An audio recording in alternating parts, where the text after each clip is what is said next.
विद्यार्थी मित्रों जो विडियो झांखो देखातो होय तो सेटिंग में जईने क्वॉलिटी में जईने हायर पिक्चर क्वॉलिटी अथवा 720 पिक्सल पर क्लिक कर नाखवानो एटले तमारो विडियो एकदम क्लीन देखाशे। हेलो विद्यार्थी मित्रों, welcome to YouTube channel D solution.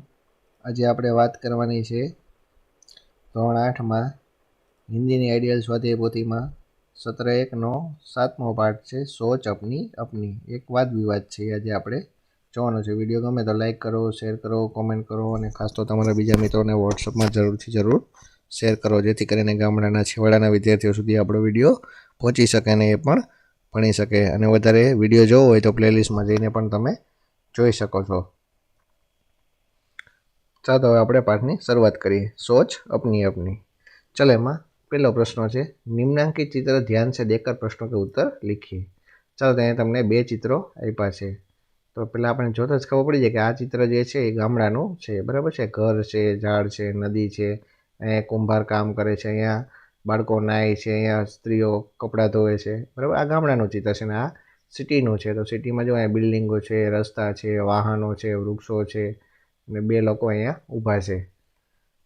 चलो आ गामडानुं चित्र छे अने आ सिटीनुं छे। चलो हवे अहींया आपणे पहलो प्रश्न पूछ्यो छे कि दोनों चित्रों में क्या अंतर है। तो के प्रथम चित्र गांव का है जबकि दूसरा चित्र शहर का है। गांव के मकान कच्चे हैं ज्यारे शहर के मकान पक्के हैं। पछी त्रीजुं छे गांव के रस्ते कच्चे हैं ज्यारे शहर के रस्ते पक्के हैं।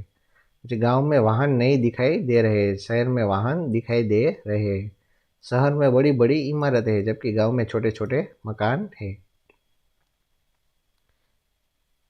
पछी बीजू छे क्या तालाब का जल पीने के लिए योग्य है, यदि नहीं तो क्यों। तो कि तालाब का पानी पीने के लिए योग्य नहीं है क्योंकि लोग अपने पालतू पशुओं को तालाब में नहलाते हैं। स्त्रियां कपड़े भी वही धोती है, लोग उसी तालाब में नहाते हैं। इस तरह तालाब का पानी गंदा होता है। यह पानी पीने से लोग बीमार पड़ सकते हैं, इसलिए हम यह पानी नहीं पी सकते। पछी तीसरी है गांव में पानी किस तरह गंदा हो रहा है। तो कि गांव में जल स्रोत के रूप में नदी और तालाब होता है। लोग नदी और तालाब में ही अपने पशुओं को नहलाते हैं और खुद भी नहाते हैं। वही कपड़े और बर्तन आदि धोते हैं जिससे सारी गंदगी पानी में जाती है। इसी प्रकार गांव में पानी गंदा हो रहा है। चौथा प्रश्न है गांव तथा नगर के जीवन में क्या अंतर है, तुम्हें कौन सा जीवन रुचिकर लगता है और क्यों। बराबर है। तो आ प्रश्न तमारे जाते लखवानो छे। चलो पछी आगळ आवे छे बीजू निम्नलिखित वाक्यों में से अव्यय ढूंढिए। चलो पहलू है उमंग और स्मित घर चले गए, तो आमां अव्यय थई छे और। पछी बीजू है तुम्हें अपना जन्मदिन पर कैमरा चाहिए या मोबाइल फोन, तो के या। पछी त्रीजू है वाह क्या कैच लिया है, तो जवाब आवशे वाह। आ थयुं एनुं अवयव। पछी आवे छे चौथुं दुर्योधन तथा कर्ण में गहरी मित्रता थी, तो अव्यय आवशे तथा। पछी पांचमो है वह तेज दौड़ा, तो अव्यय आवशे तेज। पछी छठुं है एक लड़का धीरे धीरे चल रहा है, तो अव्यय आवशे धीरे धीरे। पछी सातमो है निधि बहुत काम करती है, तो अव्यय आवशे बहुत। पछी आगळ आवे छे त्रीजो प्रश्न सूचना अनुसार लिखिए। चलो एमां पहेलुं छे उपसर्ग लगाकर शब्द पुनः लिखिए। चलो तो आ बधा तमारे शब्दों उपयोग करीने शब्द फरीथी लखवानो छे, बराबर छे। उदाहरण तरीके भिन्न, तो भिन्ननी जग्याए वी लगाड़ दो तो के विभिन्न। चलो देश तो के विदेश। पका तो के अधपका। गम तो के दुर्गम। योग तो के प्रयोग। जीव तो के निर्जीव। बल तो के दुर्बल। समझ तो के गैरसमझ। सुविधा तो के असुविधा। वांछित तो के अवांछित। चलो तो आ बधा शब्दों उपयोग करीने आ बधा शब्दों आपणे वरी पाछा लख्या। पछी आगळ आवे छे बीजું उदाहरण के आधार पर प्रत्यय लगाकर शब्द पुनः लिखिए। तो आ बधा प्रत्यय तमारे लगाड़ीने शब्दों फरीथी लखवाना छे। उदाहरणमां आप्युं छे नियम प्लस इत, तो के नियमित। चलो विदेश तो के विदेशी। प्रकृति तो के प्राकृतिक। पुत्र तो के पुत्री। चंचल तो के चंचलता। यंत्र तो के यांत्रिक।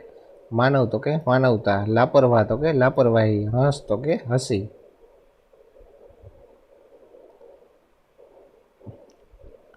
चलो पछी चौथो प्रश्न है परिच्छेद को पढ़कर उसके नीचे दिए गए प्रश्नों के उत्तर लिखिए।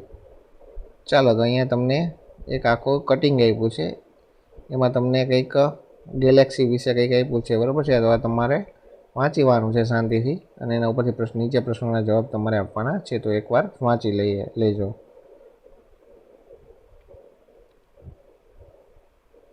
ચાલો હવે આપણે એના પ્રશ્ન જોઈએ.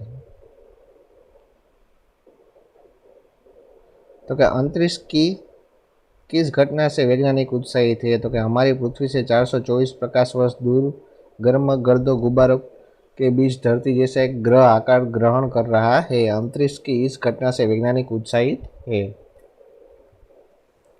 પછી બીજું છે, पृथ्वी जैसा ग्रह बनने के लिए अंतरिक्ष में किस प्रकार की स्थिति होना आवश्यक है? तो कि सूर्य जैसे तारे के चारों ओर धूल की ऐसी पट्टिया का जन्म लेना बहुत दुर्लभ घटना है और इसके बाहर और की ओर बर्फीला बेल्ट है, जिससे यह संभावना बनती है कि एक दिन इस ग्रह में पानी भी मौजूद होगा. ग्रह का रूप ले रही धूल उन्हीं पदार्थों से बनी है जिनसे हमारी पृथ्वी के क्रस्ट बने हैं. પછી ત્રીજું છે, वैज्ञानिकों के मुताबिक सौरमंडल का ग्रह किस अवस्था में है?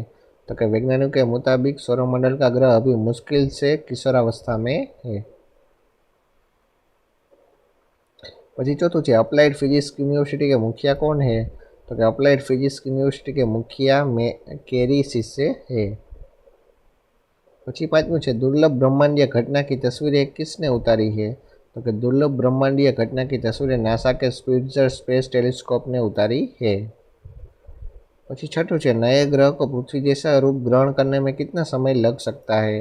तो कि नए ग्रह को पृथ्वी जैसा रूप ग्रहण करने में 10 करोड़ साल लग सकते हैं.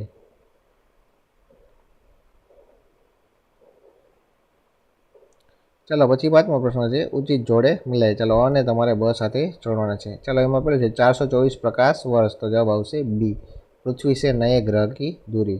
પછી બીજું છે 1.6 કરોડ વર્ષ, તો જવાબ આવશે ઈ, नए ग्रह की उम्र.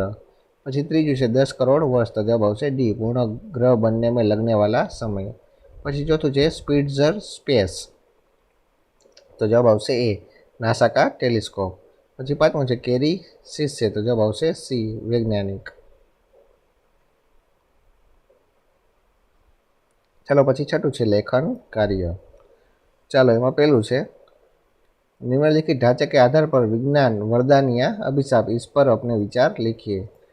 ચાલો તો અહીંયા તમને બધા મુદ્દા આપ્યા છે, એના ઉપરથી તમારે વિજ્ઞાન વરદાન યા અભિશાપ છે એના ઉપર તમારે નિબંધ થોડોક લખવાનો છે. તો ચાલો જોઈએ. चलो तो कि आज का युग विज्ञान के आविष्कारों का युग है. जीवन के प्रत्येक क्षेत्र में विज्ञान ने क्रांति पैदा कर दी है. प्राचीन काल में असंभव समझे जाने वाले तथ्यों को विज्ञान ने संभव कर दिखाया है. विज्ञान ने हमारे जीवन को इतना सुखी बना दिया है कि यह कहने की आवश्यकता नहीं है. विज्ञान के कारण ही टीवी, रेडियो, तार, टेलीफोन, फैक्स, ईमेल और मोबाइल फ़ोन आदि के आविष्कार हुए हैं. इन्हीं की वजह से ही आज समाचार एक पल में एक जगह से दूसरी जगह तुरंत भेजे जा सकते हैं. लंबी से लंबी दूरी को कम समय में पूरा किया जा सकता है. विज्ञान के क्षेत्र में किए गए आविष्कारों के कारण भयानक और संक्रामक रोगों से बचा जा सकता है.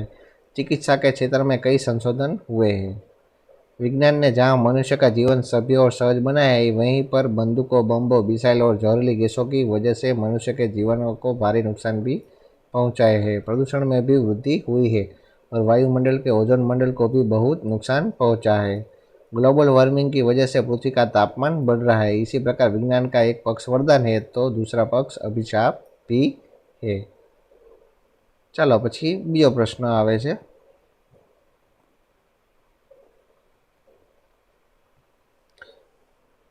कौन शक्तिशाली है, कलम या तलवार? अपने विचार कारण सहित बताइए.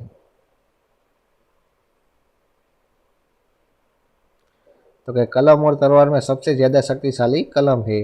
एक छोटी सी कलम आपको इतना कुछ प्राप्त करने में मदद कर सकती है जो एक तलवार भी नहीं कर सकती. दुनिया में ज्ञान का जो अपार भंडार सुरक्षित रह सका है, वही कलम के चमत्कार ही परिणाम है. कलम में वह शक्ति है जो तोप, तलवार, बंदूक और बम में नहीं. कलम ने ही शासन प्रबंध में बड़ी बड़ी उथल पुथल मचा दी है. कलम मनुष्य के अंतस्थल को स्पर्श करती है, उसकी आत्मा की गहराई तक पहुँच जाती है. चलो પછી આગળ આવે છે ત્રીજો પ્રશ્ન, देश की उन्नति, विकास एवं रक्षा के लिए आप क्या बनना चाहेंगे, किसान या सैनिक? कारण सहित अपने मित्र को पत्र द्वारा बताइए. ચાલો તો સૌથી પહેલાં આવશે એડ્રેસ 16 જ્યોતિ પાર્ક નવરંગપુરા અમદાવાદ અને એનો પિનકોડ 380,009 અને દિનાંક એટલે કે તારીખ છે 29/6/2017. ચલો એના મિત્રને લખે છે, એનું નામ પ્રિય મિત્ર સાહિલ. कल ही तुम्हारा पत्र मिला. पत्र पढ़कर खुशी हुई. तुम्हारा पत्र पढ़कर ज्ञात हुआ कि तुम सैनिक बनकर देश की रक्षा करना चाहते हो. मैं भी बड़ा होकर सैनिक बनना चाहता हूँ.